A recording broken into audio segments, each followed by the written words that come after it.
boleh membuli sesama teman. Terus apa lagi? Tidak boleh menggunakan HP saat pembelajaran berlangsung. Oke, tidak boleh menggunakan HP saat pembelajaran berlangsung.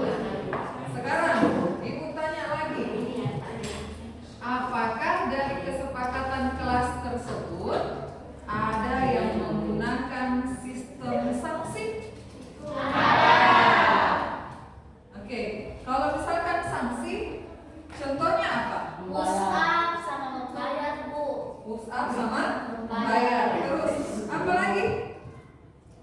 Apa lagi? Disita HP, Bu. Disita HP Guling-guling. Apa lagi? Begitu. Oke. Apakah semua kesepakatan kelas dengan model seperti itu berlaku di semua mata pelajaran? Tidak. Nah, mata pelajaran apa saja yang biasanya berlaku seperti itu?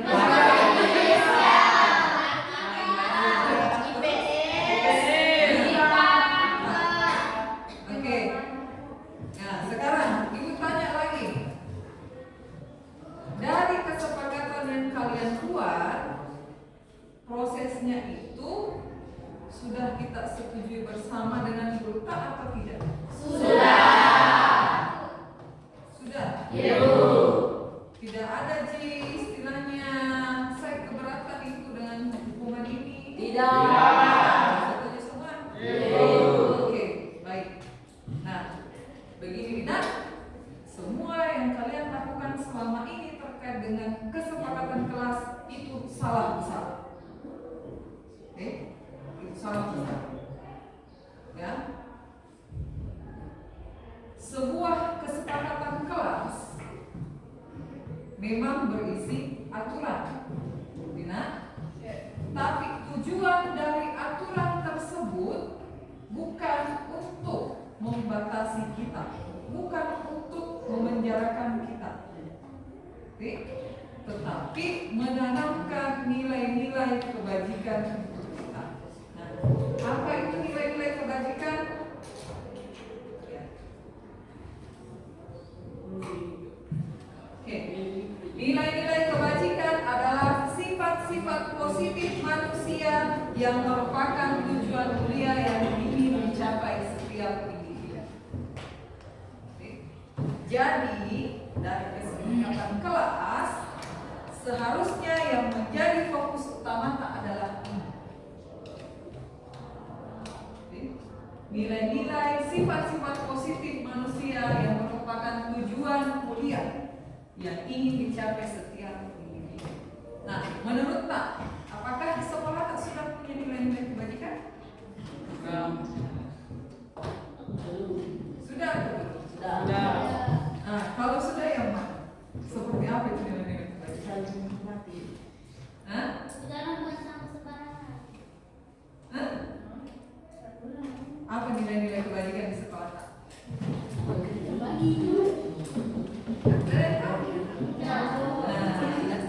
Nilai-nilai kebajikan yang ada di sekolah Tak itu tertuang dalam profil pelajar Pancasila. Kan setiap semester, setiap kali kita melaksanakan P5, selalu dianjurkan untuk menanamkan sifat-sifat profil pelajar Pancasila. Apa saja isinya? Bergotong royong. Oke, lagi. Kreatif. Nah, apa lagi? Mandiri. Mandiri. Nah, ada enam. Berkebinekaan global. Oke, terus satu lagi. Kritis. Satu lagi. Ini yang satu yang paling penting loh. Rakyat Maha Esa. Beriman dan berakhlak mulia. Harus dihafal itu ya. Nah, beriman bertakwa kepada Tuhan yang Maha Esa dan berakhlak mulia. Mandiri, bernalar kritis, berkebinekaan global, bergotong royong dan kreatif. Dasar dari kesepakatan kelas yang kalian buat harus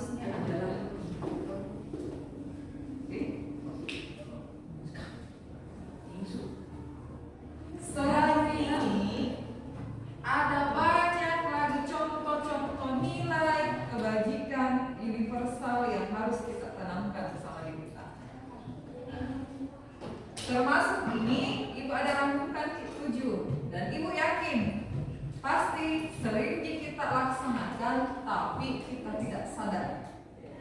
Nah, kita pasti didasari sholat, waktu, berdoa, ya tak?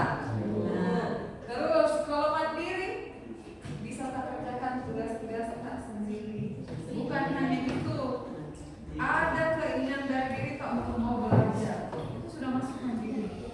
Nah, bernalar kritis, bagaimana cara tak menyelesaikan suatu masalah yang kita hadapi, bagaimana cara tak menyelesaikan tugas tak, bagaimana kita cara tak melaksanakan praktik tak. Kemudian berkebinekaan global. Di sini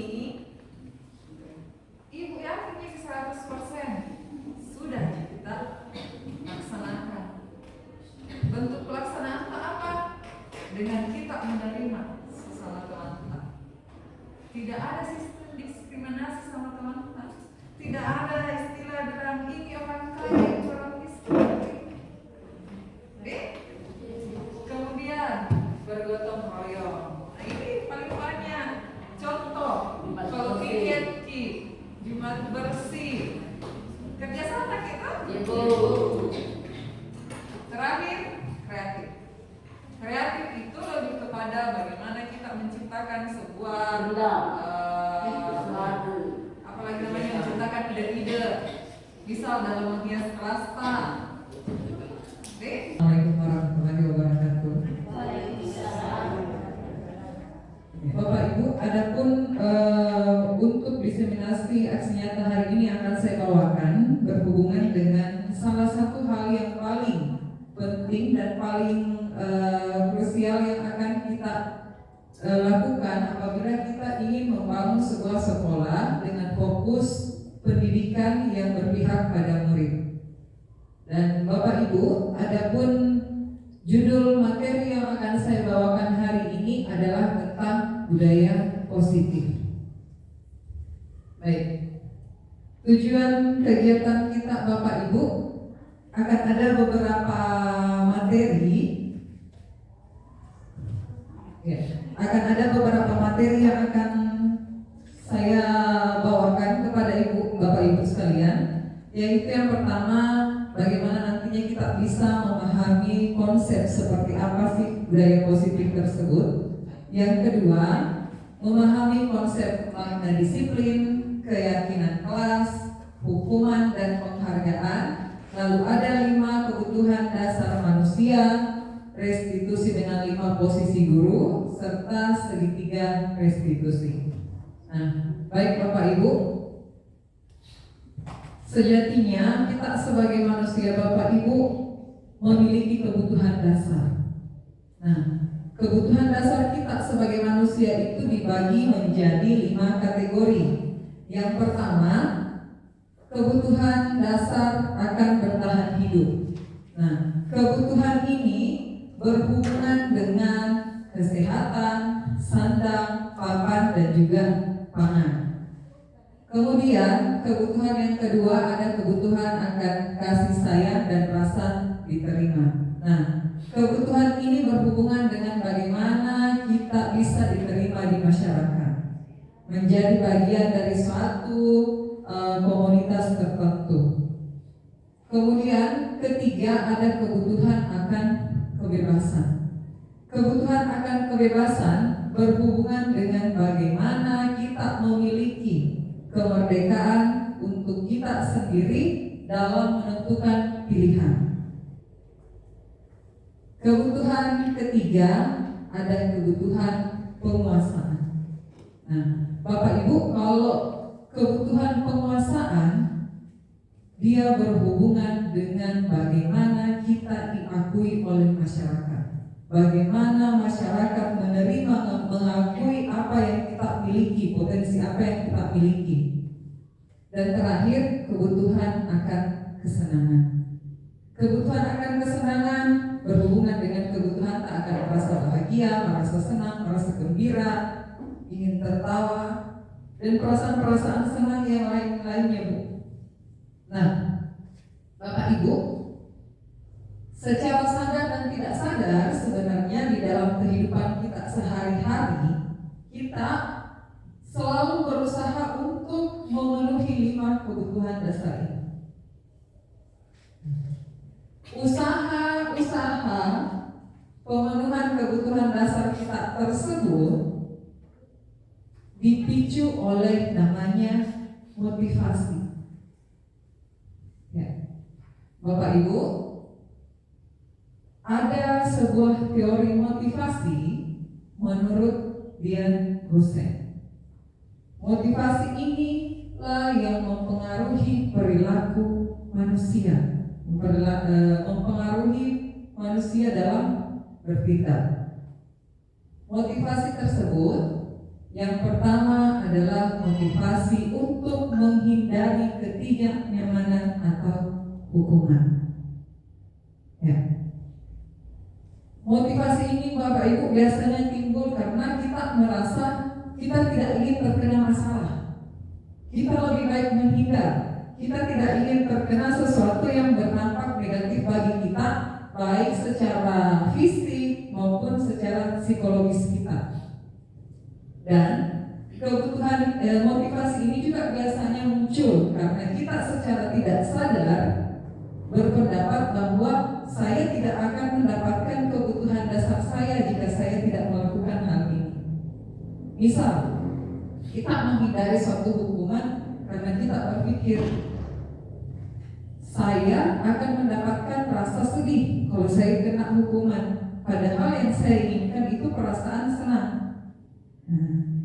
Makanya terkadang kita sebagai manusia secara tidak sadar melakukan hal ini, melakukan segala upaya supaya kita menghindari ketidaknyamanan atau hukuman tersebut. Motivasi kedua adalah motivasi untuk mendapatkan imbalan atau penghargaan dari orang lain. Ya, Bapak Ibu, biasanya motivasi seperti ini yang paling sering kita terapkan secara tidak sadar ke siswa-siswa kita, ke murid-murid kita. Kadang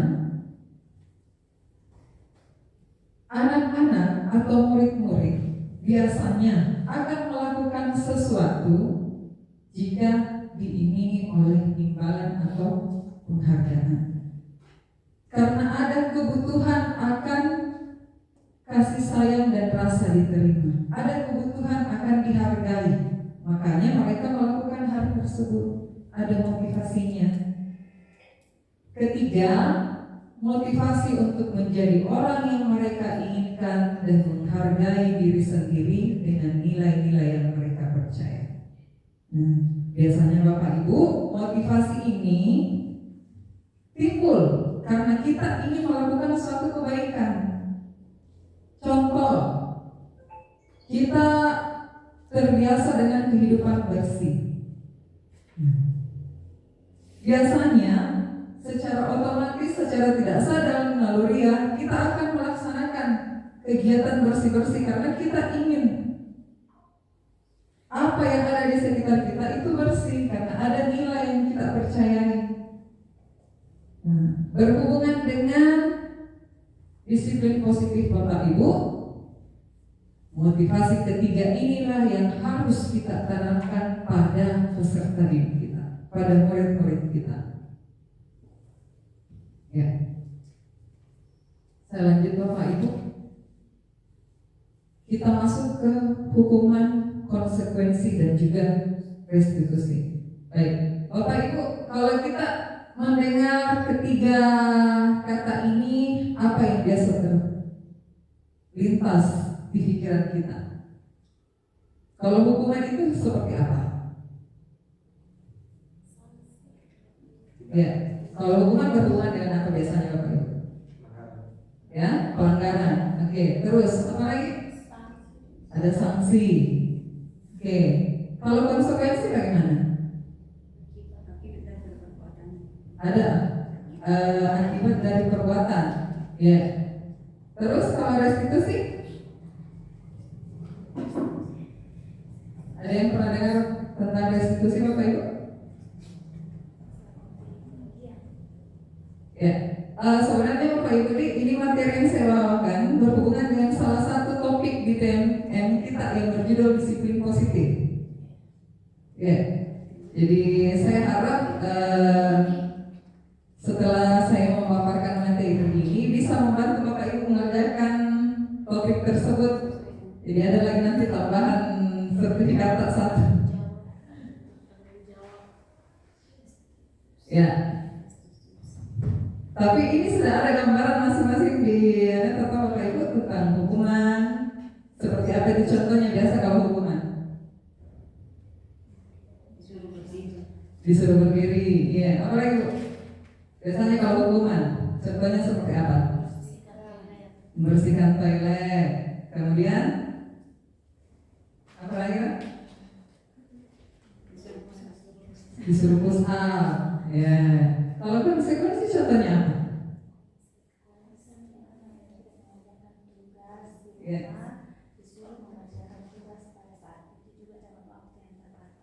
Oke, baik Bu. Nah, ini supaya kita lebih jelas lagi di Bapak Ibu, bagaimana sih perbedaan antara hukuman, konsekuensi dan juga restitusi. Di sini saya ada tabel ya Bapak Ibu. Saya berbahasa bisa terlihat? Ini adalah tabel yang menggambarkan bagaimana perbedaan antara hukuman, konsekuensi dan juga restitusi. Silakan Bapak Ibu yang nanti terlebih dahulu.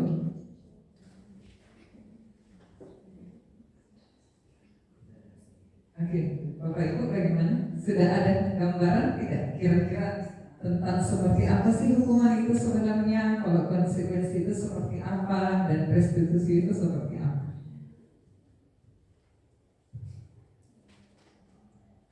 Kita boleh analisis satu-satu ya, dari baris pertama dulu. Sebenarnya Bapak Ibu, antara hukuman, konsekuensi dan restitusi itu bertolak belakang satu sama lain. Hukuman mengakibatkan identitas gagal, sedangkan konsekuensi dan restitusi mengakibatkan identitas yang sukses. Nah, identitas dan gagal dan sukses ini dipengaruhi oleh beberapa faktor dari pelaksanaan hukuman, konsekuensi dan restitusi itu sendiri. Yang pertama kita lihat yang hukuman, sesuatu yang menyakitkan harus terjadi. Nah, Bapak Ibu pernah tidak berpikir bahwa hukuman itu biasanya sangat sering berhubungan dengan fisik? Ya tahu Bapak Ibu? Pasti tidak pernah jauh dari situ, dari fisik. Nah, kapan kita melakukan hukuman yang berhubungan dengan fisik, itu akan memberikan rasa sakit. Nah, rasa sakitnya ada dua Bapak Ibu, ada di fisiknya sama ada di hatinya. Nah, kadang Bapak Ibu ada anak yang mungkin pada saat kita beri hukuman di awal itu terima-terima saja, tapi kita tidak tahu di dalam hatinya anak seperti apa. Apakah dia bisa menerima hukuman tersebut atau tidak? Kemudian di konsekuensi, sesuatu harus terjadi. Nah, Bapak Ibu, yang membedakan hukuman dan konsekuensi adalah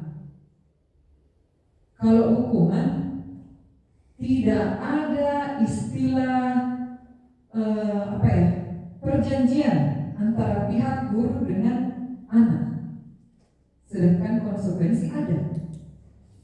Biasanya kan kita kalau kasih hukuman sama anak-anak, dilihat anak-anak melakukan kesalahan langsung pergi membersihkan ini, pergi dulu lari dari lapangan, pergi push up sebelum terlambat, ya kan? Itu spontan keluarnya Bapak Ibu.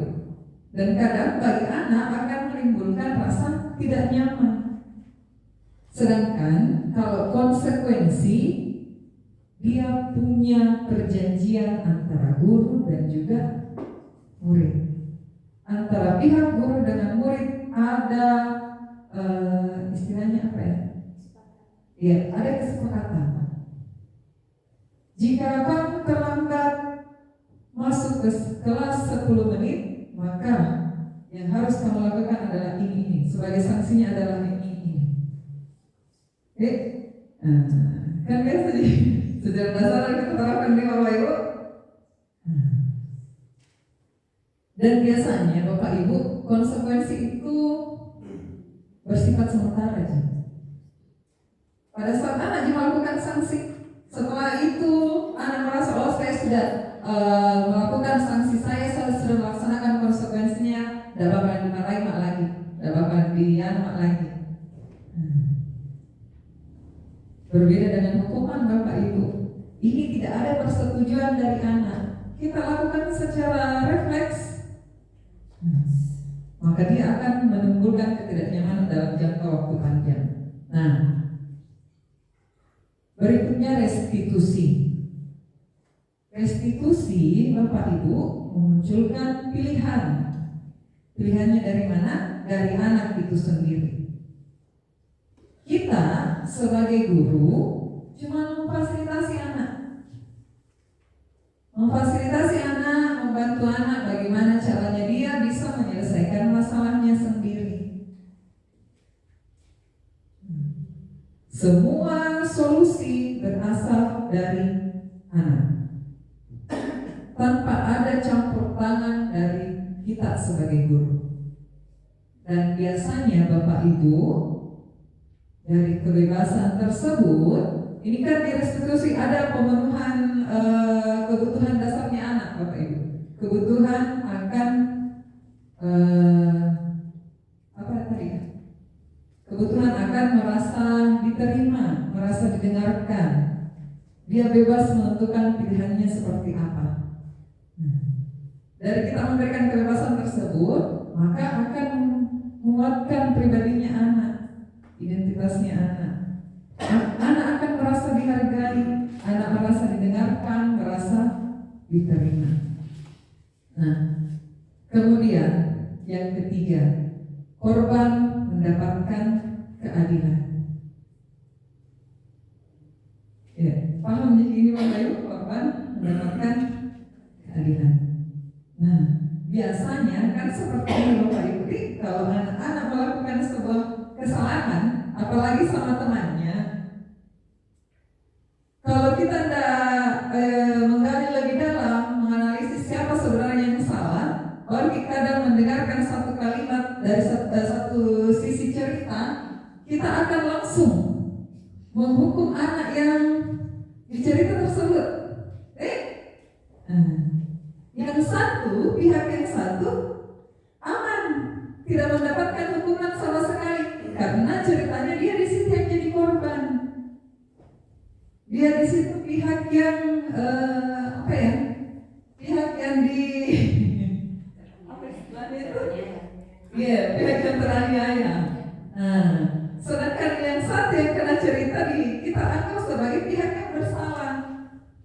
Nah, kalau konsekuensi Bapak Ibu, korbannya bisa diabaikan. Setelah kita kasih mereka sanksi, korban biasa-biasa saja. Anak yang sudah melihat temannya melakukan kesalahan sudah diberikan konsekuensi, dia akan berpikir, oh iya, sudah dihukum sama guru, biar dominan. Begitu. Sedangkan restitusi Bapak Ibu, korban mendapatkan ganti. Ganti di sini maksudnya seperti itu Bapak Ibu. Semisal ada siswa kita yang berkelahi gara-gara masalah pulpen. Kan kadang-kadang begitu nih, Bapak Ibu. Ibu itu namanya anak pulpenku sana, udah kasih hilang pulpenku, Bu. Di restitusi Bapak Ibu, kita tanya dulu anaknya, apa alasannya menghilangkan pulpen temannya, kenapa? Dari situ kita tanya lagi, kira-kira apa usahamu yang bisa kau lakukan supaya tidak namamu ke temanmu, bisa kasih kembali pulpennya temanmu. Nah, anak akan memilih memberikan jawabannya sendiri. Mungkin dia akan jawab, oh iya Bu, besok bisa belikan gantinya. Iya Bu, ada jadi pulpenku ini mau pinjamkan. Jadi di sini antara korbannya mendapatkan ganti dari apa ya? Temannya hilangkan. Ya. Baik. Sampai sini Bapak Ibu sudah mendapatkan gambaran jelas tentang perbedaan antara hukuman, konsekuensi dan restitusi. Ya, atau ada yang mau ditanyakan? Oh iya. Saya lanjut kalau begitu ya Bapak Ibu. Ini nanti kita bahas lebih bersaan lagi di waktu mendatang tentang apa saja lagi perbedaan antara hukuman, konsekuensi dan juga restitusi. Baik, selanjutnya ini Bapak Ibu. Saya punya 10 kondisi di sini.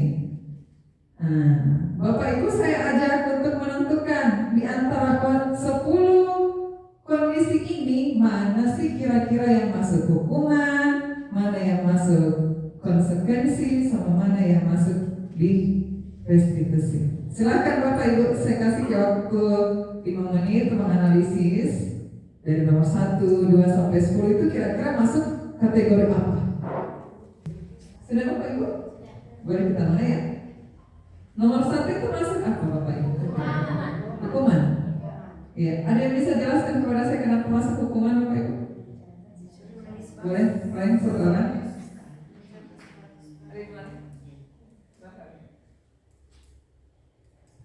Kenapa alasannya ambil hukuman? Ada perasaan kecewa, sedih, berat. Tugas yang diberikan terlalu berat, yaitu mencatat selama 100 kali, dan kesannya agak marah, kesal. Jadi saya amat merasa dihukum, merasa dihukum berat, sakit hati, kesalnya. Baik, ada alasan lain Bapak Ibu? Sama? Iya.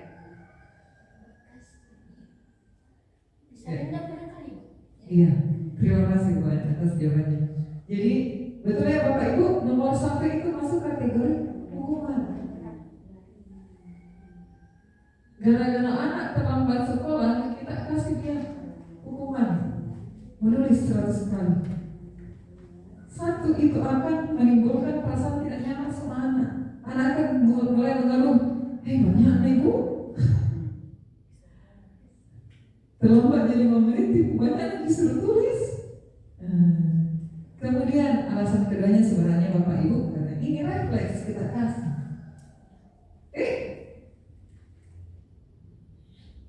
Biasanya keadaannya itu seperti ini. Kenapa Bapak terlambat?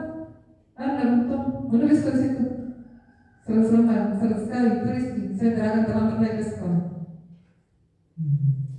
Refleks kita kasih. Tidak ada perjanjian antara guru dengan murid.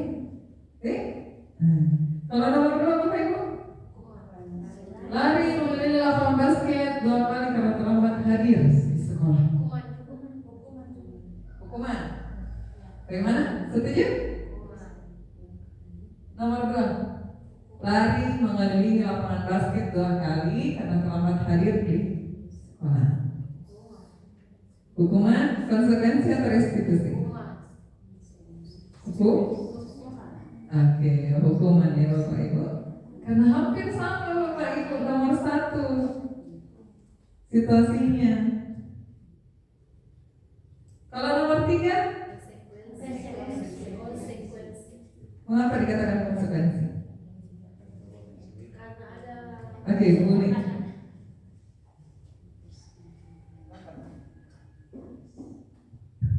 Untuk bagian ketiga ini saya rasa lebih masuk pada konsekuensi karena ada tindakan yang diperbuat oleh siswa misalnya yang jelas-jelas ini mungkin untuk semua siswa yang lain sudah melihat bahwa perbuatan ini tidak wajar karena meja tulis yang seyogianya kan ada buku catatan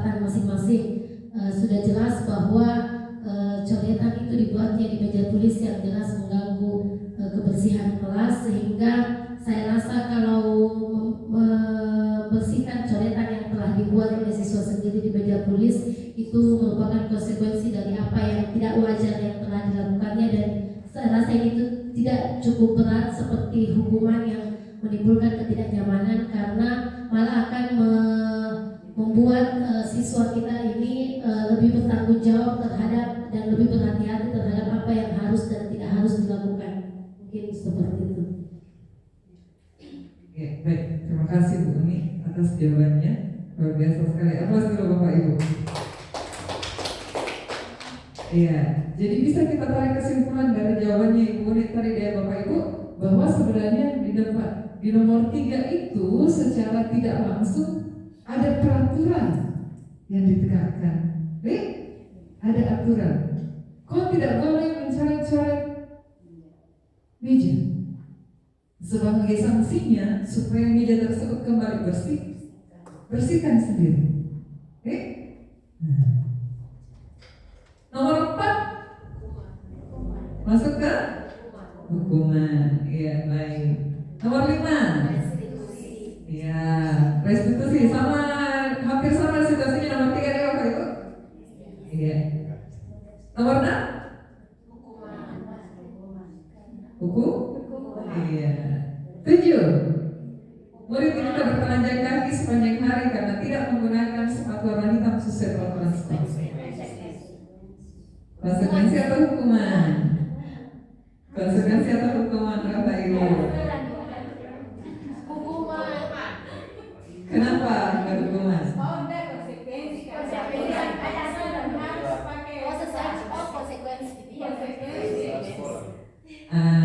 Iya. Jadi ada kata ini ya Bapak Ibu? Sesuai peraturan sekolah. Berarti dia lebih ke konsekuensi.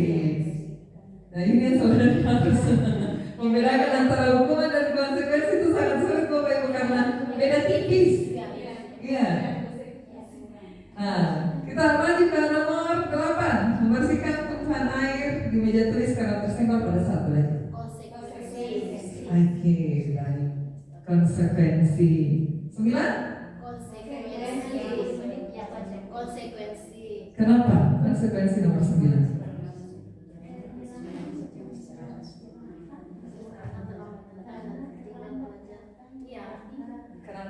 Kenapa bisa masuk kategori konsekuensi? Karena siswa sendiri ini yang terlambat menit, sehingga sudah otomatis dia akan kehilangan sendiri waktunya untuk mengerjakan ikut kepada pelajaran. Iya. Harus menutupi keterlambatannya. Apakah murid akan sadar sendiri dengan ini Bapak Ibu? Kira-kira sadar tidak murid tak kalau dia harus kehilangan 10 menit karena terlambat masuk kelas selama 10 menit juga?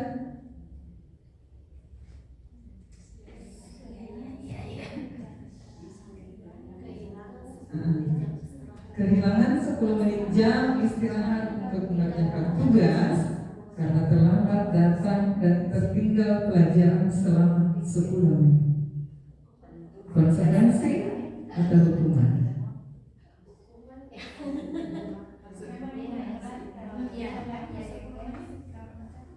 Masih di mana ini kira-kira Bapak?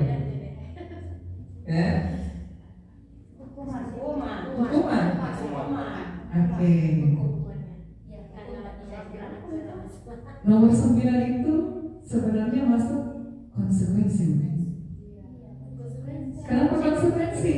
Karena kita lihat ada kalimat di bawah ini, karena terlambat datang dan tertinggal pelajaran selama 10 menit. Berarti sebenarnya ada aturan yang sudah disetujui anak dengan guru. Kalau mau terlambat 10 menit, berarti harus mentambahi 10 menit lagi waktu beristirahat. Tidak, anak tidak akan sadar dengan keadaan ini Bapak Ibu kalau tidak ada aturan yang sudah disepakati. Biasa jadi mungkin perhatikan, ada mungkin beberapa yang pernah mengalami anak terlambat masuk, tapi pada saat apalagi namanya istirahat, tetap istirahat keluar online. Tidak ada kesadaran diri dari anak bilang dia terlambat. Karena tidak Nah, sedangkan ini sudah ada kalimat karena terlambat datang. Berarti sebelumnya sudah ada peraturan yang dibuat antara guru dengan murid. Sudah ada kesepakatan bersama. Makanya yang ini masuk konsekuensi. Iya. Terakhir Bapak Ibu nomor 10.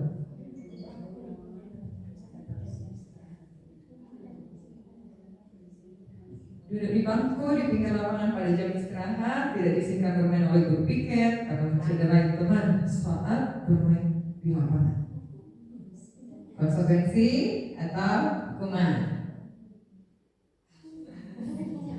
Konsekuensi dan hukuman.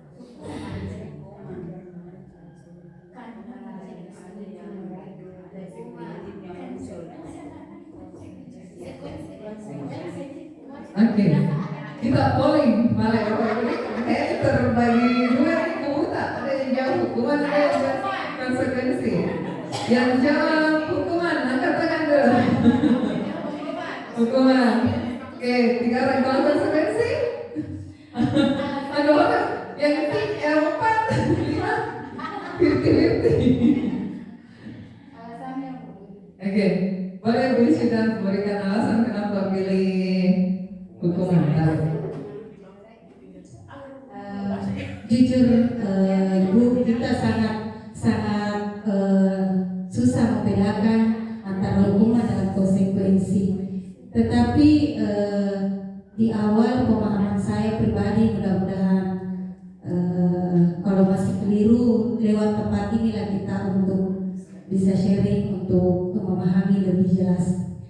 Kalau hukuman itu timbulnya spontan dan itu membuat terasa tidak nyaman dan juga mungkin ada penyesalan, tetapi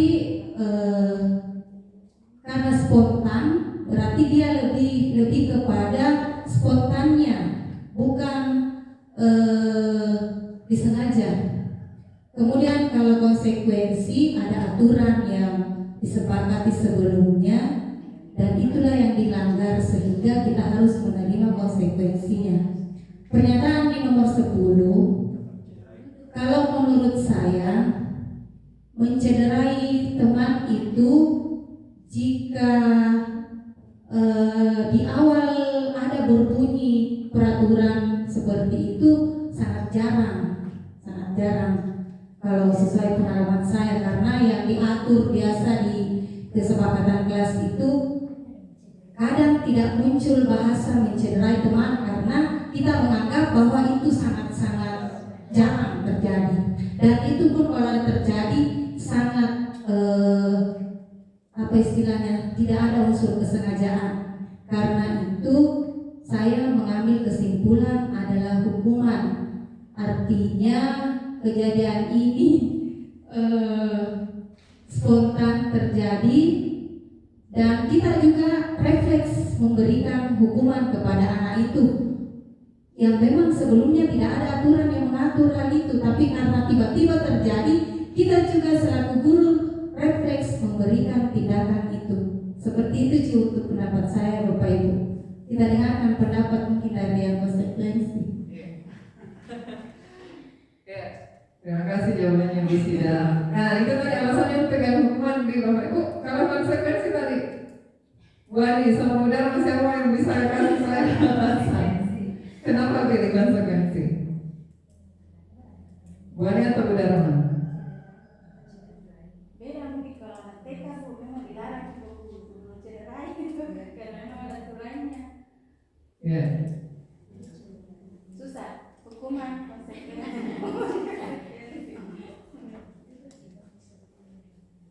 Menurut Bapak Ibu, yang konsekuensi bagaimana? Atau beberapa pikiran setelah dengar penjelasan dari Bu Sida? Belum ada yang pasti bisa berubah. Bagaimana? Bukan restitusi. Iya. Kalau restitusi di sini dia mencederai juga dirinya. Bagaimana Bu Ani? Benar? Atau ini menyatu ke jawabannya Bu Sida kan? Atau masih mau memberikan saya alasan Bapak Ibu? Baik. Jadi soalnya nomor 10 itu Bapak Ibu, oke, masuk kategori hukuman. Ya, seperti yang dijelaskan sama Ibu Syeda tadi Bapak Ibu. Ini spontan kita kasih, tidak ada kesepakatan sebelumnya. Perasaan kita lihat anak-anak kita terluka, pasti kasihan, merasa kasihan kita. Terus kita tahu siapa yang cederai ini anak, akan muncul perasaan marah ke anak tersebut. Jadi kita secara spontan langsung kasih hukuman. Pergi duduk di bangku, di sana di pinggir lapangan, nggak boleh beristirahat. Saya mau suruh cederai temanmu, saya mau suruh melukai temanmu. Jadi begitu biasanya. Oke, bagaimana Bapak Ibu? Masih sulit membedakan antara hukuman sama konsekuensi atau sudah ada gambaran lebih jelas lagi? Sudah ya? Sudah bisa ya? Insya Allah sudah bisa. Baik. Kita berpindah ke materi selanjutnya Bapak Ibu. Nah, kita masuk ke penerapan budaya positif. Karena kita ingin meraih tujuan kita, mewujudkan visi sekolah kita tentang terwujudnya generasi yang unggul berlandaskan dengan profil pelajar Pancasila, serta tujuan umum kita untuk mewujudkan pendidikan yang berpihak pada anak. Maka salah satu faktor yang harus kita pertimbangkan adalah menerapkan budaya positif di sekolah. Nah, untuk penerapan budaya positif di sekolah ini Bapak Ibu, ada 4 kategori hal yang akan saya sampaikan. Yang pertama tentang disiplin positif dan nilai-nilai kebajikan universal. Kedua, keyakinan kelas. Ketiga, 5 posisi kontrol. Dan terakhir, segitiga restitusi. Iya. Bapak Ibu, kita ke nomor 1 dulu. Disiplin positif dan nilai-nilai kebajikan universal. Nah, saya ada tugas lagi Bapak Ibu. Tidak apa-apa ya? Iya. Ini tugasnya agak melibatkan otak Bapak Ibu. Siang-siang begini. Ya, saya ada kasus di atas Bapak Ibu. Bapak Ibu sudah dapat gambaran utama dari kasusnya? Seperti apa? Iya, baik. Sekarang dari kasus ini kita akan menjawab 2 pertanyaan. Bapak Ibu,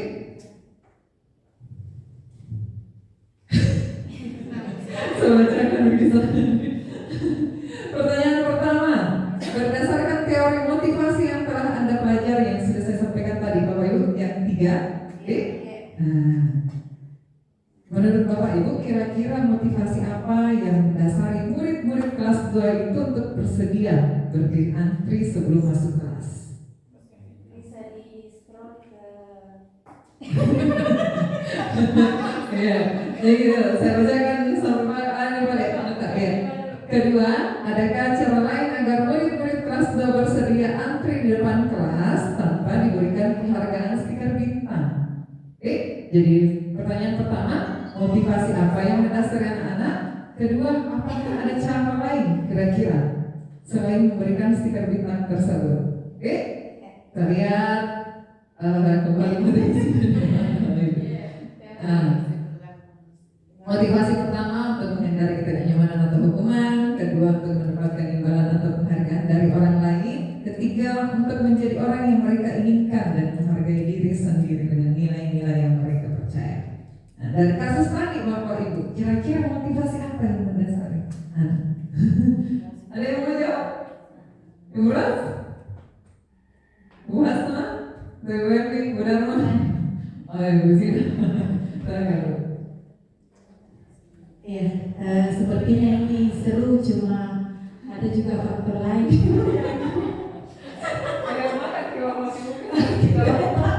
Ya, jujur, saya tipe orang yang lebih paham kalau begini modelnya Bu daripada saya membantu sendiri. Kalau melihat kasus yang dipaparkan tadi, yang ditampilkan, dan kita diberikan tantangan untuk melihat motivasi apa yang yang muncul, saya bisa, kalau menurut saya ya motivasi perilaku itu masuk ke kategori nomor 2 untuk mendapatkan imbalan atau penghargaan dari orang lain. Karena di kasus yang ditampilkan tadi, yang tadinya anak-anak tidak konsisten dengan waktu istirahatnya, mereka susah diatur ketika sudah jam istirahat, dan gurunya merasa tersita waktunya untuk menenangkan kelas untuk memulai proses pembelajaran. Tetapi setelah ibu guru menerapkan adanya stiker bintang, anak-anak mereka lebih cepat mengatur diri dengan konsisten dengan waktu istirahat yang disiapkan. Tidak ada lagi yang berkerumun di depan kelas. Mereka langsung masuk ke dalam kelas dengan tertib karena iming-iming ada stiker bintang. Dan mungkin gurunya menyampaikan bahwa di akhir semester atau mungkin dalam kurun waktu tertentu kita akan menghitung siapa yang paling banyak mendapatkan stiker bintang akan mendapatkan lagi semacam hadiah.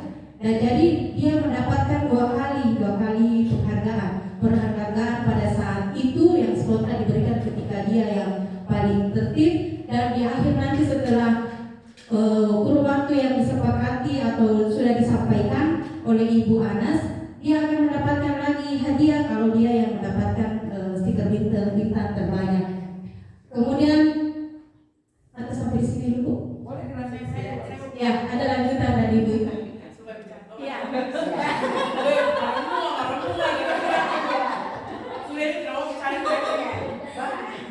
Oke, saya pernah lakukan ini di Akademi.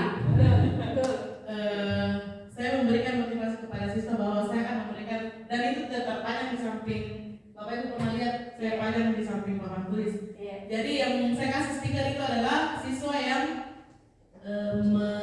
menyelesaikan tugas dari guru-guru siapapun. Sebenarnya itu laki-lakinya Akatsuki yang selama ini kita kenal agak-agak nakal, sekarang itu Aksa dan kawan-kawan itu pasti mengumpulkan tugas akibat adanya stiker yang saya tempel di samping papan tulis.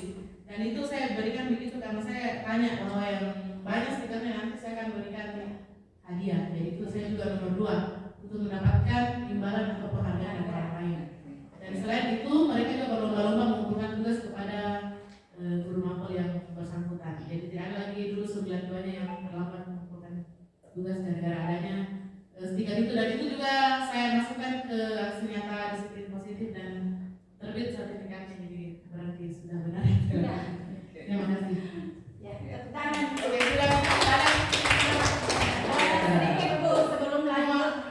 Ini strategi seperti ini kepada guru mapel atau wali kelas saya rasa sangat positif kalau diterapkan. Disiplin Bapak budaya positif seperti ini karena memang sangat berpengaruh. Oke, baik. Ada lagi yang menambahkan pendapat Bapak Ibu? Pertanyaan nomor 1 kita sudah terjawab ya, bahwa yang mendasari perilaku tersebut adalah motivasi untuk mendapatkan penghargaan atau imbalan. Nah, sekarang kita lanjut ke pertanyaan nomor 2. Apa ada cara lain kira-kira yang bisa diberikan selain memberikan stiker bintang tersebut? Menurut Bapak Ibu ada atau tidak? Selain kita kasih stiker bintang ke anak, kira-kira apakah ada cara lain yang bisa kita terapkan supaya anak ini bersedia antri di depan kelas tanpa diberikan penghargaan? Ada? Oke, Bu Buni ada ya? Boleh berbagi Bu Buni, kira-kira cara apa yang bisa kita lakukan? Ya, silakan. Tidak ada misalnya hukuman, tapi tidak boleh menghukum. Kita akan berbagi. Saya tidak tahu ini cara yang tepat atau tidak, tapi ini gunanya kita berbagi di sini. Sekilas saya berpikiran bahwa mencari cara yang lain selain motivasi yang kedua tadi untuk mendapatkan penghargaan. Ini mungkin cara yang banyak dilakukan, entah ini masuk ancaman atau masuk sebuah kesepakatan. ancaman kesepakatan.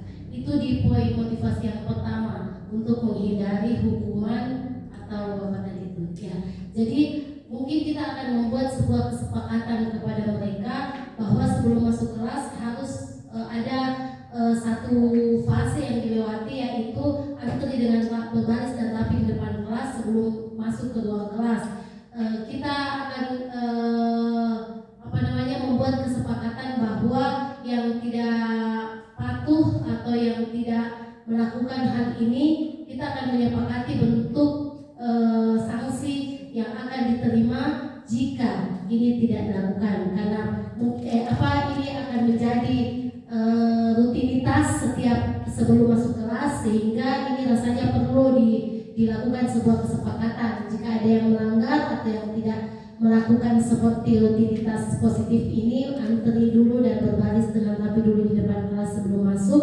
Kan ini kebiasaan ini pembiasaan juga, antri di depan kelas akan membawa mereka fokus untuk menerima materi pelajaran. Jadi ini salah satu cara juga untuk menarik fokus siswa menerima pelajaran, sehingga ada rutinitas seperti ini yang dilakukan, antri dan berbaris rapi di depan kelas, untuk menghindari tidak terjadinya hal-hal yang tidak diinginkan kayak ribut dan sebagainya, sehingga mengganggu proses pembelajaran atau mengambil waktu pembelajaran. Bisa jadi kita akan membuat kesepakatan terlebih dahulu kepada mereka bahwa jika ada yang tidak mematuhi apa yang kita sepakati, ada sanksi yang akan kita berikan. Jadi itu jadi satu cara bahwa mereka akan suka dan rela menerima nanti konsekuensinya, karena kita sudah membuat kesepakatan bahwa yang tidak melakukan hal ini akan mendapatkan konsekuensinya seperti ini. Mungkin begitu. Saya melanjutkan tadi, senada dengan kata terlalu pikiran saya ya. Tadi itu besar sebenarnya suara. Tadi itu saya mau melanjutkan di pertanyaan yang kedua, cara lain seperti senada dengan yang disampaikan dari Bu Sutriani, bahwa cara lain yang bisa dilakukan adalah membuat kesepakatan dengan konsekuensi yang jelas. Jadi ada kesepakatan jelas disepakati seperti poin-poinnya, termasuk salah satunya itu, kemudian konsekuensinya jelas. Saya kira itu saja kalau menurut saya. Baik Bapak Ibu, terima kasih banyak atas jawabannya ya. Jadi ada jawaban dari nomor 1 dan 2 sudah diberikan. Aplaus dulu untuk diri kita masing-masing Bapak Ibu. Terima kasih atas analisisnya. Baik Bapak Ibu, dari jawaban Bapak Ibu untuk nomor 1 dan nomor 2, kemudian dari analisis kasus yang ditampilkan tadi, Bapak Ibu, sebenarnya ada satu hal yang secara tidak langsung kita terapkan kepada siswa, kepada murid-murid kita, kepada peserta didik kita, dan hal tersebut adalah tentang kontrol. Iya Bapak Ibu. Nah, dari contoh kasus tadi, Ibu Anas memberikan anak-anaknya penghargaan supaya bisa berdiri di depan kelas, kemudian yang istilahnya setelah dapat banyak bintang ada lagi penghargaan tambahannya. Itu sebenarnya prosesnya Ibu Anas sedang berusaha mengontrol murid. Oke? Kedua, dari jawaban tak juga cara lain selain penghargaan, melakukan kesepakatan.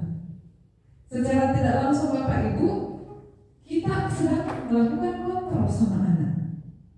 Dan kontrolnya itu juga disetujui sama anak. Iya. Tapi sebenarnya Bapak Ibu sering ada miskonsepsi tentang seperti apa sih kontrol tersebut. Ya. Baik Bapak Ibu, ini saya tampilkan ada sebuah penelitian yang dilakukan oleh Dr. William terkait dengan teori kontrol. Kita lihat bersama Bapak Ibu. Ada 4. Menurut Dr. William Glasser ada 4 miskonsepsi tentang seperti apa sih kontrol sebenarnya.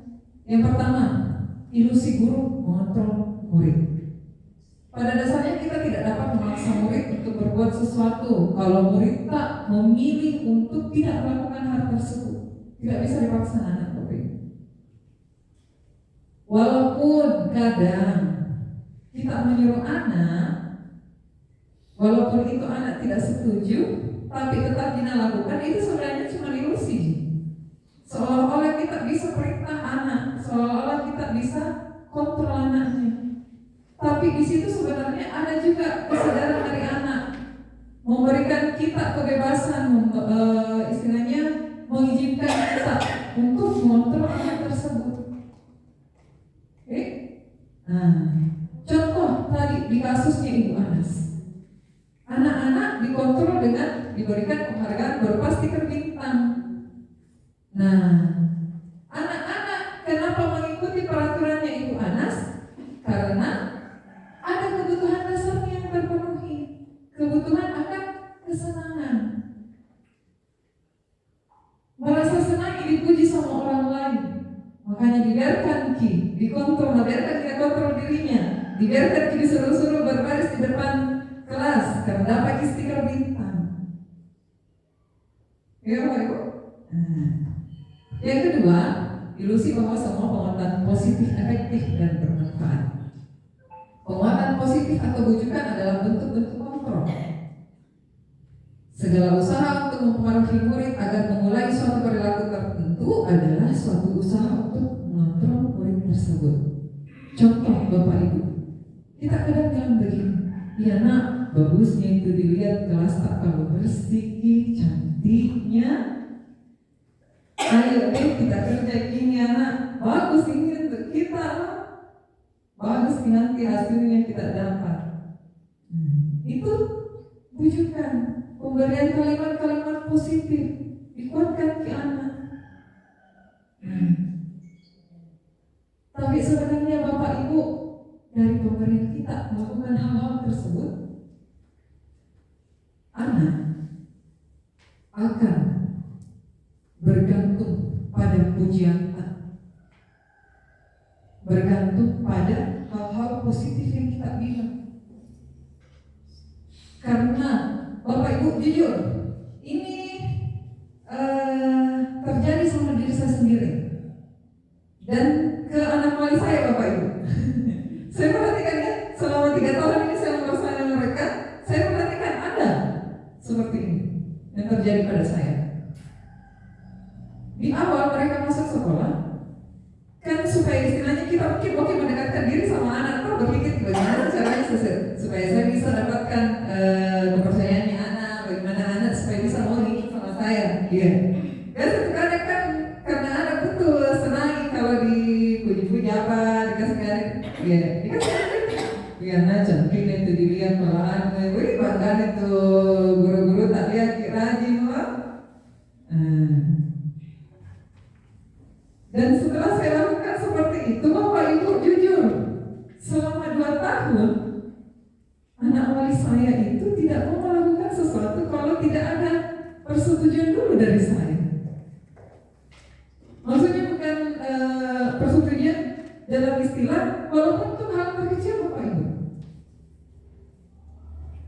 Misal, masalah dekorasi kelasnya, masih bertanya lagi sama saya, Ibu bagaimana ini Ibu bagaimana diselesaikan ini Ibu.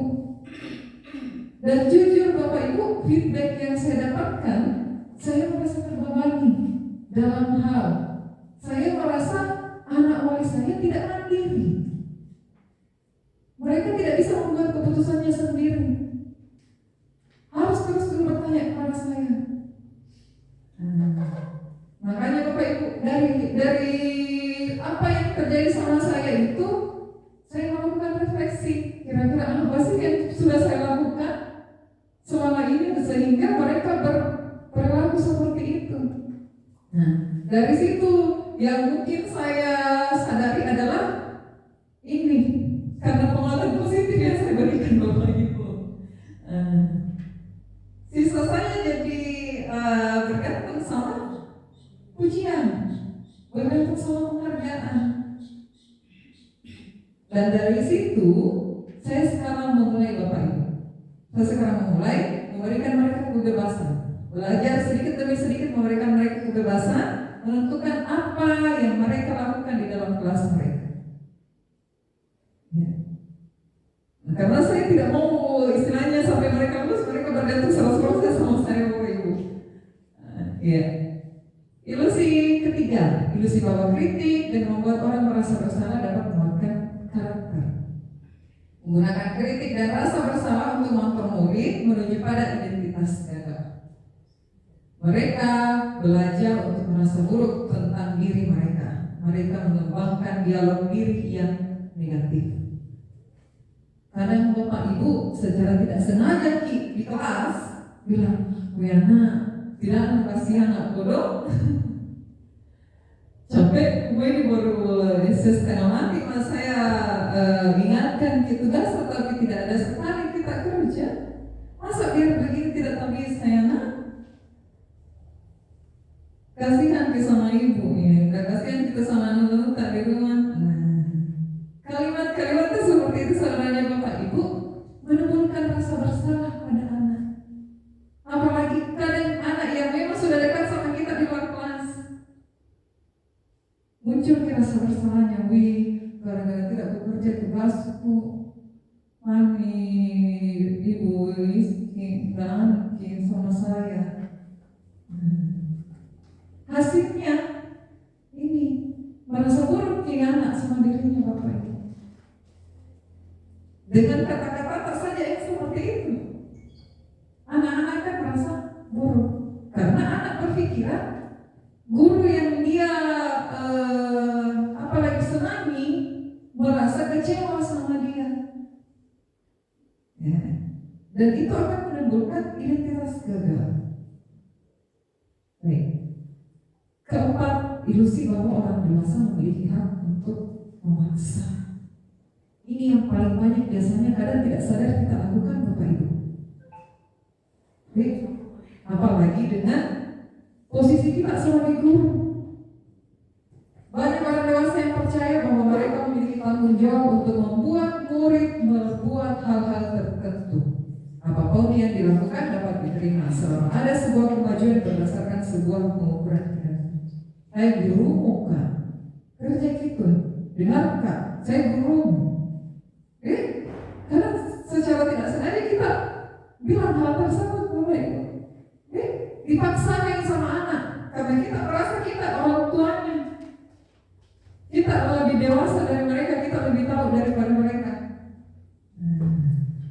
Ini Bapak Ibu, ini secara sadar tidak sadar sering kita lakukan sebenarnya. Oke. Baik. Saya bergeser ya Bapak Ibu karena ini materinya berhubungan satu sama lain. Nah, untuk mengatasi ilusi-ilusi kontrol ini, sebaiknya Bapak Ibu kita menerapkan nilai-nilai kebajikan universal. Ini dulu. Dihukung oleh penghargaan. Bapak Ibu. Alfie Kohn dalam bukunya Punish by Reward tahun 1993 diwawancara SCD Annual Conference pada Maret 1995 mengemukakan baik penghargaan maupun hukuman adalah cara-cara mengontrol perilaku seseorang yang menghancurkan potensi untuk pembelajaran yang sesungguhnya. Jadi sebenarnya Bapak Ibu, kita kasih penghargaan sama anak, sedikit demi sedikit itu kita menghancurkan identitasnya. Baik, mengapa demikian? Ada beberapa alasannya Bapak Ibu. Satu, penghargaan itu sifatnya jangka panjang dan jangka pendek. Nah, maksudnya di sini Bapak Ibu, dia pengaruh jangka panjang, jangka pendek. Pengaruh jangka pendeknya adalah anak akan otomatis mengikuti apa yang kita suruh sama mereka karena berpikiran oh ada hadiah dapat, ada imbalan dapat. Tapi lama kelamaan Bapak Ibu, semakin kita terus menerus melakukan hal tersebut, anak pasti akan muncul rasa bosan. Dari begitu terus di hadiah anak ibu, begitu terus di siswa, nah, sudah nggak dapat begitu, jangan lagi deh, nggak mau. Nah. Kedua, penghargaan itu tidak efektif. Nah, kita bercermin di nomor 1 Bapak Ibu. Kenapa tidak efektif? Karena kita bercermin di nomor 1. Ada pengaruh jangka panjang sama jangka pendeknya. Tidak efektif karena dia berlaku sebentar. Setelah anak sudah merasakan kesenangan, kebutuhan akan kesenangannya terpenuhi dengan menerima penghargaan, dia akan mulai cuek. Oh, sudah merasakan ini perasaan, sudah merasakan dapat hadiah. Sudah ini. Ketiga, penghargaan merusak hubungan. Iya, merusak hubungan.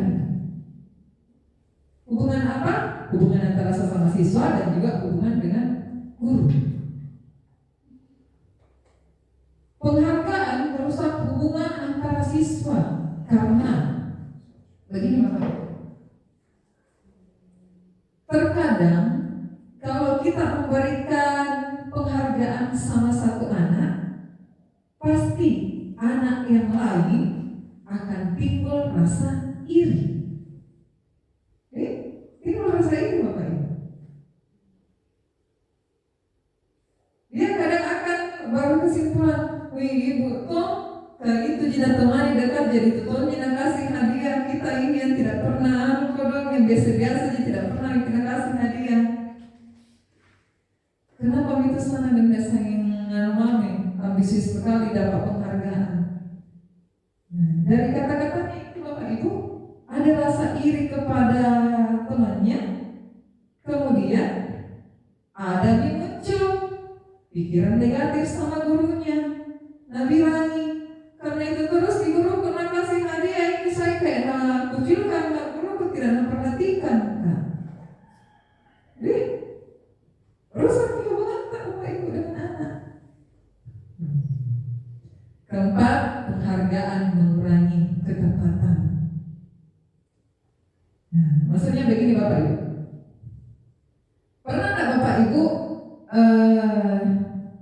mengalami hal seperti ini? Karena saya jujur pernah Bapak Ibu. Saat kita mengikuti sebuah lomba, apalagi lomba kreativitas, melukis ke apa, nah, kemudian memang hadiahnya. Oh no, juara 1 ini dapat, juara 2 ini dapat, juara 3 ini dapat. Otomatis kan kita sebagai peserta lomba mau kita nomor 1 dapat juaranya tuh. Karena dilakukan di cara apa itu bisa dilakukan supaya mendapat di peringkat 1 apa itu bisa dilakukan supaya mendapat hadiahnya. Nah, tapi kadang Bapak Ibu dari pikiran tersebut buntu otaknya. Iya, buntu nih. Karena kita berusaha memenuhi ekspektasinya orang. Kita cari apa sih yang sempurna kira-kira yang bisa saya lakukan supaya saya dapat hadiah itu. Pusing lagi, berbagai cara kita pikir tapi merasa belum puas. Akibatnya ini mengurangi ketepatan. Pusing lagi memilih cara, ujung-ujungnya pada saat pelaksanaan tidak diketahui cara apa yang mau kita lakukan. Nah, berakhir tidak bisa dapat jalannya.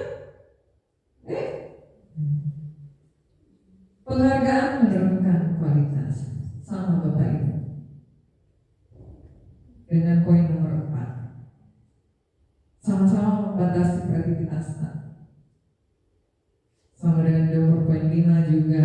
Kemudian penghargaan itu menghukum.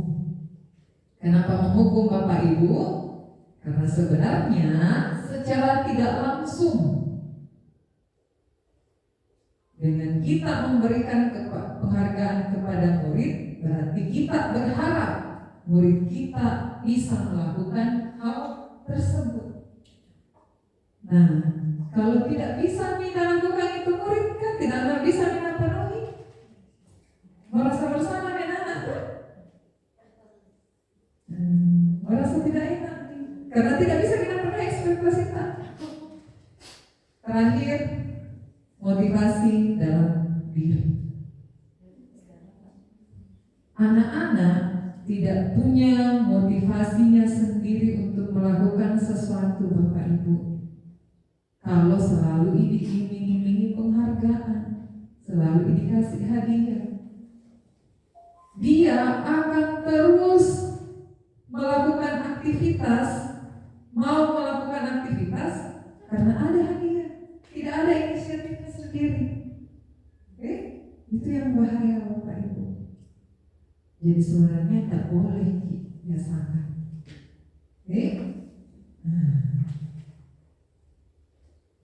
Sampai sini ada masukan atau ada yang mau ditanyakan, Bapak Ibu? Oke, kita lanjut lagi sebentar. Untuk menghindari hal-hal tersebut, Bapak Ibu, kita harus menerapkan nilai-nilai kebajikan.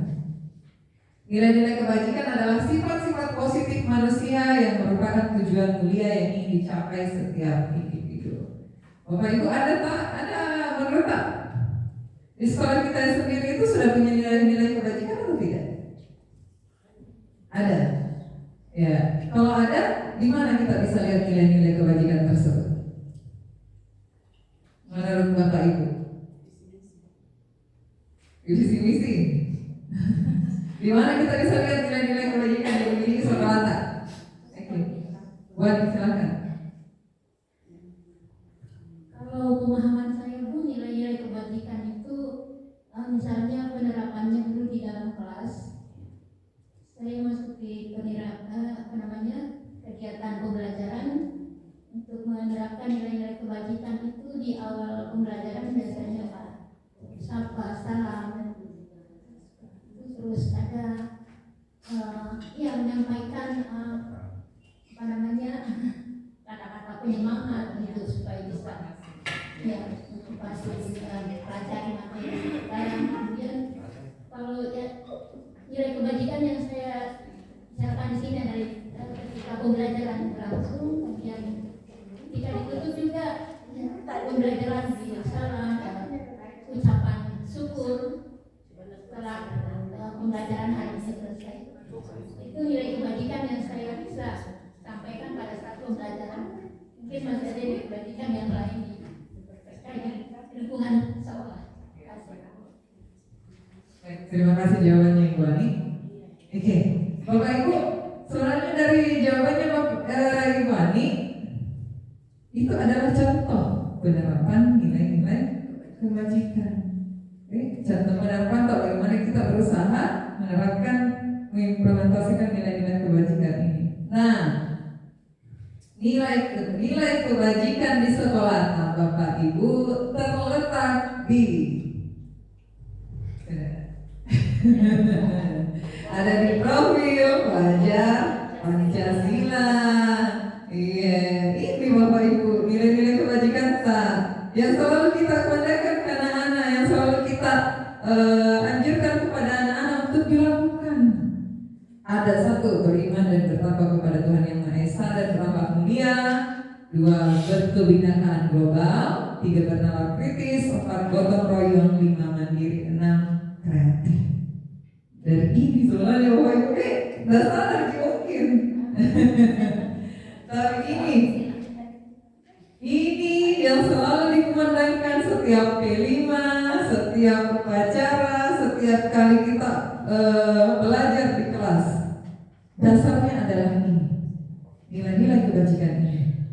Kita memulai kelas dengan berdoa, menutup kelas juga dengan berdoa, mengucapkan salam. Karena ada nilai kebajikan, beriman dan bertakwa kepada Tuhan Yang Maha Esa yang berusaha kita tanamkan. Kemudian berkebinekaan global. Berkebinekaan globalnya di mana Bapak Ibu? Kira-kira pengaplikasiannya di mana? Di mana kira-kira Bapak Ibu? Menghargai budaya. Iya. Apa lagi Pak? Oke. Menyanyikan lagu Indonesia Raya. Boleh. Yang paling umum kira-kira apa Bapak Ibu? Yang dilakukan sama siswa? Ya.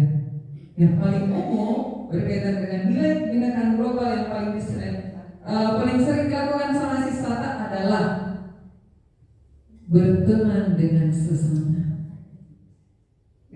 Berteman dengan sesamanya Bapak Ibu, tanpa membedakan status sosial, tanpa membedakan siapa yang miskin, siapa yang kaya, siapa nanya siapa. Itu yang secara tidak sadar sebenarnya Bapak Ibu. Kemudian bernalar kritis kan kita tanamkan dalam proses pembelajaran praktik. Bagaimana kita menyampaikan materi, memberikan tugas-tugas kepada anak-anak.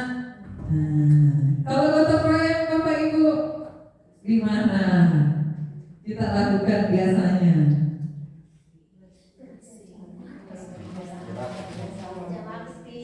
Oke, kerja bakti.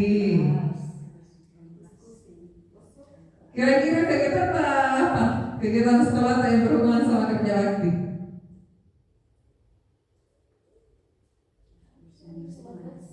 Ya? Jumat? Jumat terus di Bapak Ibu. Ada gotong royongnya ada di sini, kita harapkan nih kerjasama membersihkan sekolah kerja bakti. Kalau mandiri, kita terapkan di mana? Paling sering kita terapkan di mana kalau mandiri? Ya, apa sih? Menyelesaikan? Iya. Menyelesaikan tugas nih Bapak Ibu. Kita mengharapkan kemandirian dari anak di situ. Bisa kita selesaikan tugasnya. Kalau kreatif?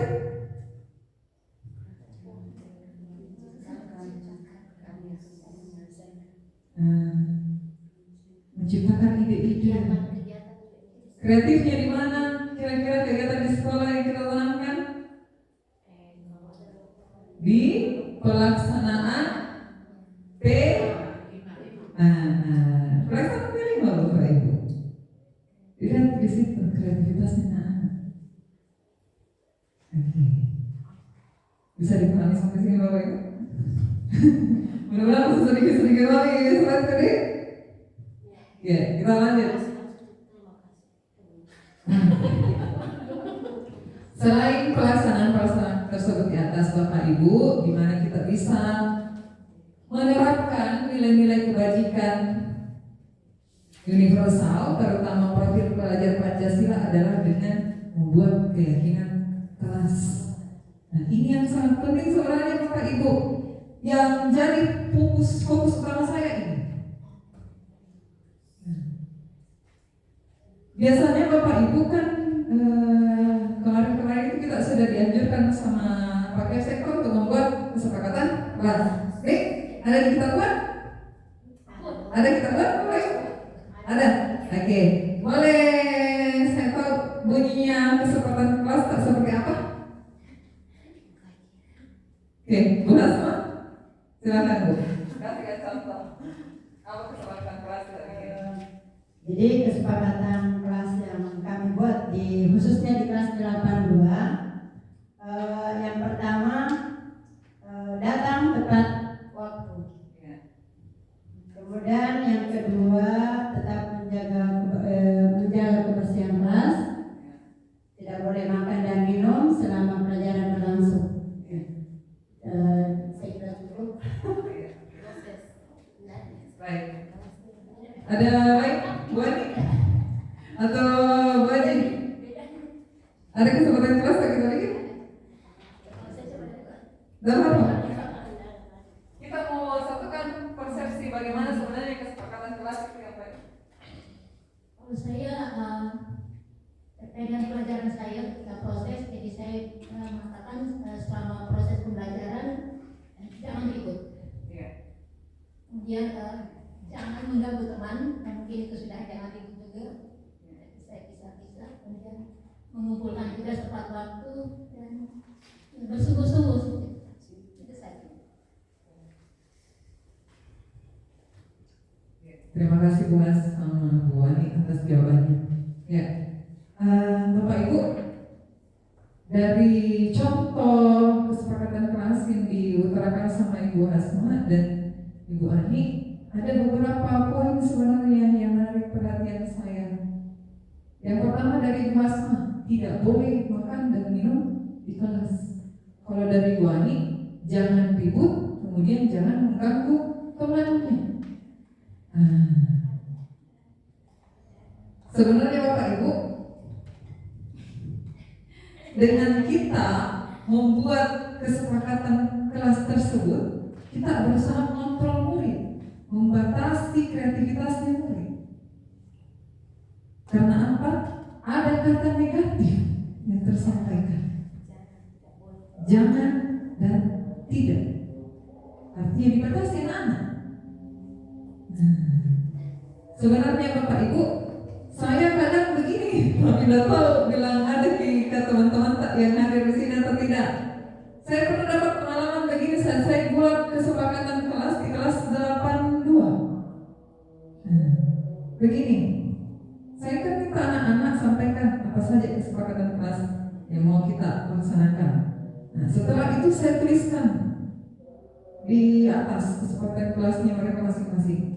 Kemudian ada satu anak celetuk begini, Bapak Ibu, Ibu, apa hukumannya kalau tidak dikerjakan? Ibu, berapa poinnya ini, Bu? Saya kaget jujur, Bapak Ibu. Loh, kok kesepakatan kelas ada hukuman? Ada poin, ada sistem poin.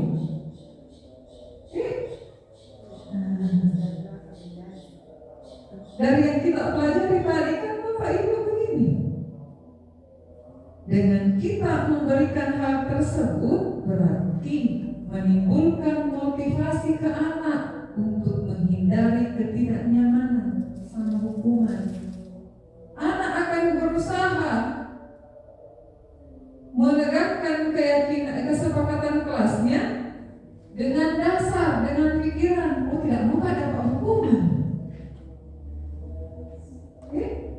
Padahal bukan itu yang sebenarnya dari fokus kita membuat kesepakatan kelas. Yang harus kita lakukan di kesepakatan kelas adalah menanamkan nilai-nilai kebajikan universal.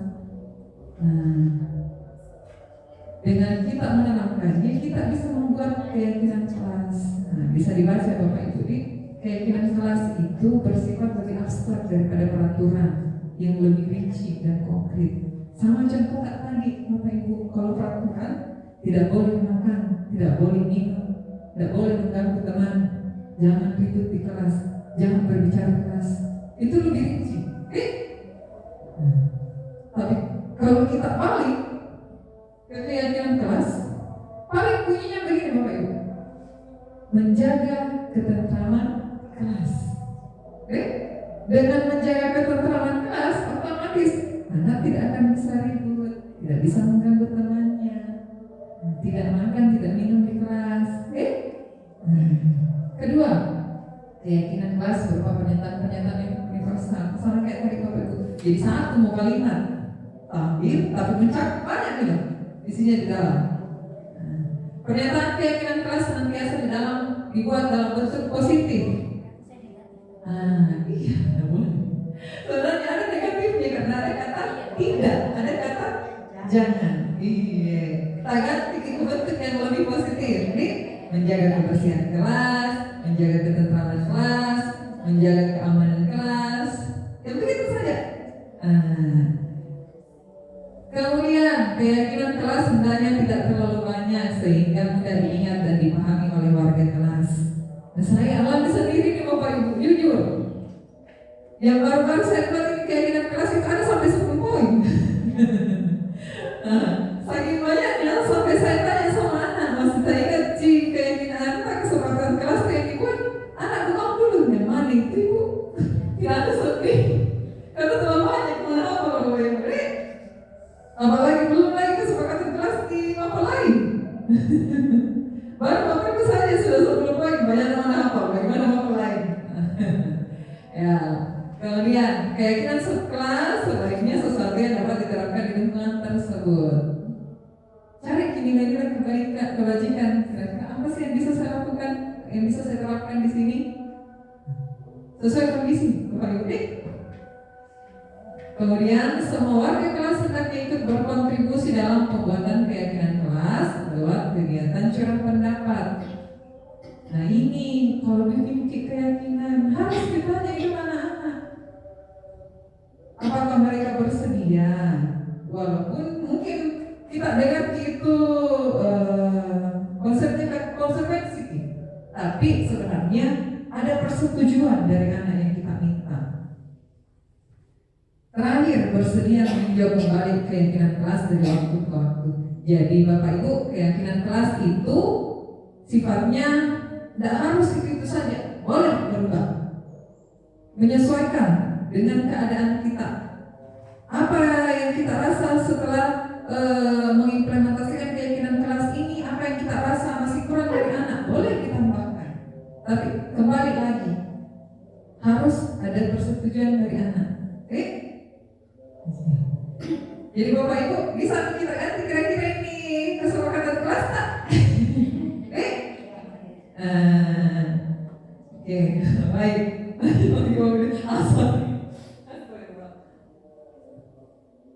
Ini memang posisi kontrol. Saya langsung saja Bapak Ibu. Kita sebagai guru kadang melakukan 5 hal ini, menempatkan diri kita ke dalam 5 hal ini. Satu, sebagai penghukum, memberikan hukuman sama anak. Kadang kata-kata yang kita keluarkan, patuhi aturan saya, atau awas kalau tidak mengikuti Kak. Oke? Secara tidak saja kita kasih keluar. Atau dibilang anak, kamu tuh membawa masalahku. Sebelum itu kau bikin ribut di kelasmu.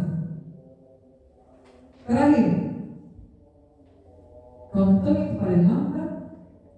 Biar tugas begini selama jabatan lapangan kerja, tidak ada sarana umum sama. Ujung-ujungnya dari kata-kata itu pasti kasih hukuman. Sama-sama tidak cepat kerja tugas sampai ke lain. Dia masih kata, dia udah sampai ke sana, hampir lah bukan kalian bermain. Ini kadang posisi yang tidak sengaja kita tempatkan diri kita. Posisi kedua Bapak Ibu, membuat rasa bersalah. Seperti yang saya katakan tadi, kadang kita tidak sengaja bilang sama anak-anak, kecewa aku sama kau, tidak mengikuti Kak, tidak mendengar kata-kataku. Berapa kali harus dikasih tahu ke anak? Capek masuk dingin ibu berkor-kor di depan tak? Bagaimana itu kalau nak tahu orang tua bilang begini kok di sekolah? Apa kira-kira mau bilang? Baik, posisi ketiga Bapak Ibu, tenang. Ini bahaya sebenarnya Bapak Ibu. Guru yang menempatkan dirinya ke posisi teman biasanya akan bilang, bantu Pak Guru nah ini, masa tidak mau kau bantu? Bapak teman kiwasa malah. Saya selalu bantu kau kirinan saya minta bantuan sama Bapak tidak bantu Kak. Atau saat anak-anak melakukan kesalahan, oh iya tidak apa-apa Jina, nanti ibu bantu kita kasih selesai kita. Ayo cepat. Bahaya sebenarnya ini Bapak Ibu. Kalau kita pakai posisi teman, satu, anak akan hilang respect sama kita sebagai guru karena anggap lagi tidak ada apa istilahnya itu? Iya, tidak ada batas pemisah, tidak ada rasa hormat ke yang lebih tua. Kenapa kamu kayak mana? Kemudian, kalau menyelesaikan masalah pasti bergantung sama kita.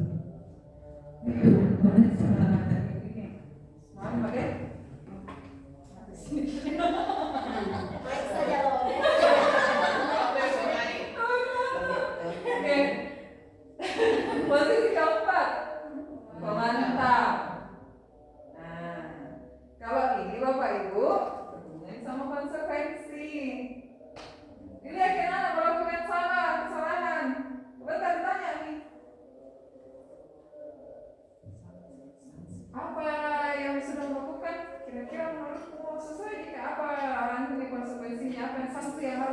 terima dari pilihanmu ini, perilakumu. Lebih ke situ. Kita guru sisa menunggu anak pengerjaannya sudah lakukan sanksinya selesai, tidak ada penguatan sama sekali. Terakhir, posisi yang sebenarnya harus kita terapkan sebagai guru adalah posisi menjadi posisi yang membantu murid untuk mempertanggungjawabkan perbuatannya. Posisi ini berhubungan dengan segitiga restitusi.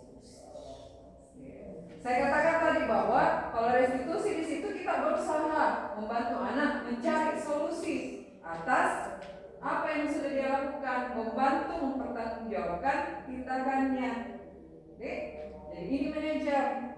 Kalimat yang kalian lakukan, apa yang kita yakini, apa yang sudah kamu yakini. Ini kembali lagi berhubungan sama nilai-nilai kebajikan universal tadi dari keyakinan kelasnya. Terus, jika kamu memperbaiki ini, hal ini menunjukkan apa tentang dirimu, apa rencana kamu untuk memperbaiki hal ini. Dan kita bilang seperti itu sudah kita minta solusi sama sekali. Baik, Bapak Ibu, ini saya tunjukkan gambaran tentang pelaksanaan segitiga restitusi. Jadi ada 3 tahapan Bapak Ibu. Yang pertama, kita stabilkan dulu identitasnya anak. Yang kedua, validasi tindakan yang salah. Kemudian terakhir menanyakan keyakinannya. Nah, menstabilkan identitas di sini Ibu, Bapak tidak boleh dihakimi anak. Tidak boleh kita hakimi anak. Nah, hakimi maksudnya masuki itu dia anak wajib sontok kok, tidak boleh. Kita stabilkan identitasnya. Boleh kita jawab, tidak apa-apa Jina.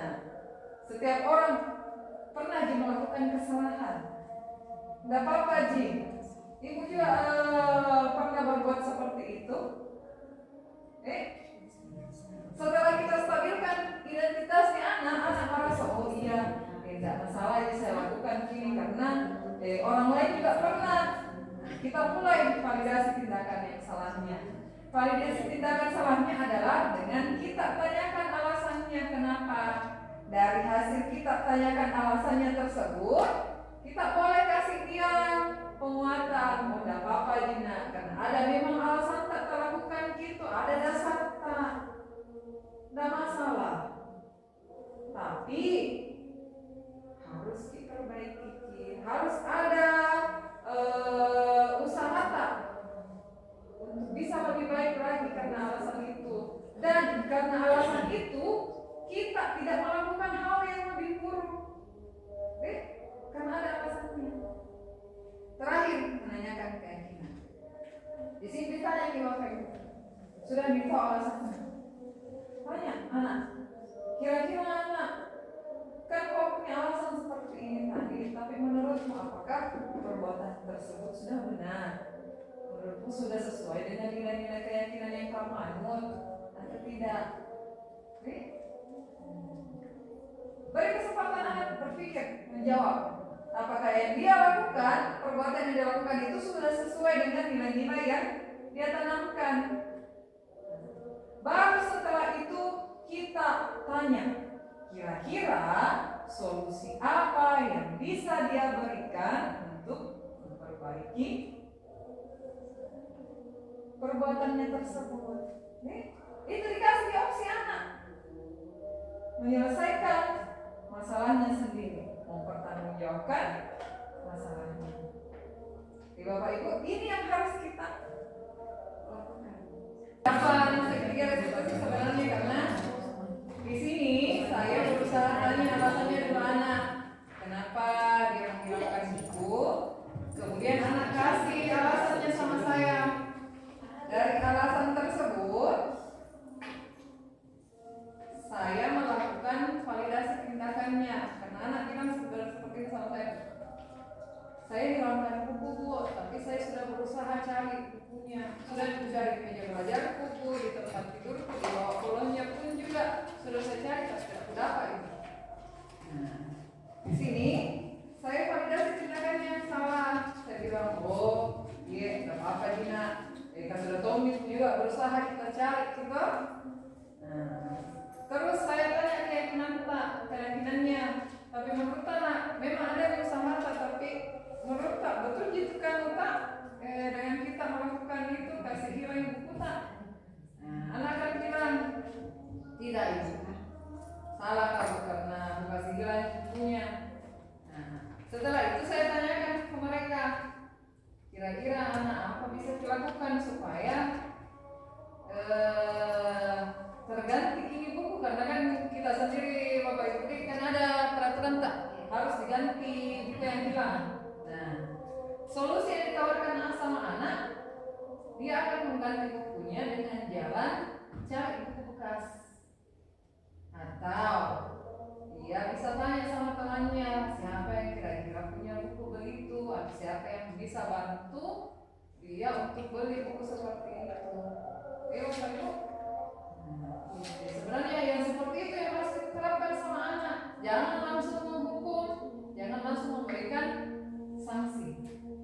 Berikan anak kesempatan untuk mempertanggungjawabkan tindakannya.